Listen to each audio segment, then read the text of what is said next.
Welcome back to AS English. In this video, we will see the use of as far as in English. Now, let's look at usage of as far as. As far as is a subordinating conjunction.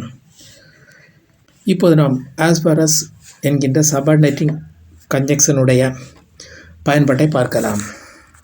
முதலில் as far as என்பது எனக்கு தெரிந்தவரை என்ற அர்த்தத்தில் பயன்படுகிறது. Example sentence, as far as I know he is honest. எனக்கு தெரிந்தவரை அவன் நேர்மையானவன். as far as I can tell this is correct. நான் நினைப்பதற்கு இது சரி, அல்லது எனது கணிப்பின்படி இது சரியானது. இரண்டாவது பயன்பாடு வரையில் என்கின்ற அர்த்தத்தில் பயன்படும். as far as I am concerned this is enough. என்னை பொறுத்தவரை இது போதும். as far as this issue is concerned we need time. இந்த விஷயத்தை பொறுத்தவரை நமக்கு நேரம் தேவை. Third usage, as far as என்பது டிஸ்டன்ஸ், இடம், தூரம் ஆகியவற்றிற்கு பயன்படுகிறது. he walked as far as the park. அவன் பூங்கா வரை நடந்தான்.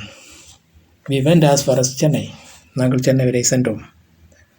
as far as இரண்டு ஸ்ட்ரக்சரில் பயன்படும். as far as plus subject plus verb. Second, as far as plus noun. Thank you.